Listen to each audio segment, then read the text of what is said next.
Tämä on Plus60 mobiilisovelluksen latausohje. Plus60-sovellus on ilmainen, ikäihmisille suunnattu sosiaalinen älypuhelinsovellus. Löydät Eläkeliiton Plus60-sovelluksen omasta sovelluskaupastasi. Voit hakea sovellusta hakusanalla 60. Oikean sovelluksen tunnistat Eläkeliitto-tekstistä. Asenna sovellus. Mikäli sovellus kysyy lupaa sijaintitietojen käyttämiseen, salli se. Ensimmäisellä käyttökerralla sinun tulee hyväksyä käyttöehdot.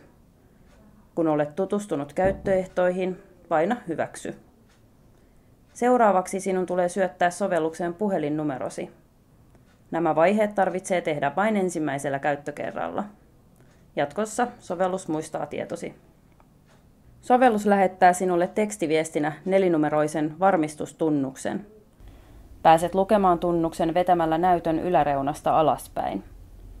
Monilla puhelinmalleilla voit kirjoittaa varmistustunnuksen ylös jo tässä vaiheessa, jonka jälkeen voit vetää ruudun alareunasta ylöspäin. Mikäli käytät Lumia-puhelinta, avaa tekstiviesti ja kirjoita varmistustunnus itsellesi ylös. Paina tämän jälkeen takaisin näppäintä, jotta pääset takaisin sovellukseen. Syötä nelinumeroinen varmistustunnus tyhjään laatikkoon.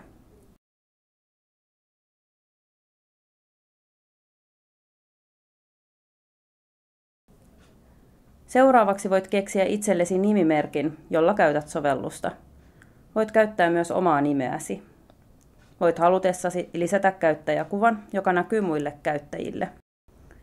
Löydät sovelluksen käyttöohjeen klikkaamalla ruudussa näkyvää painiketta. Lisätietoa sovelluksesta ja lähiverkkoprojektista löydät osoitteesta www.lähiverkko.fi.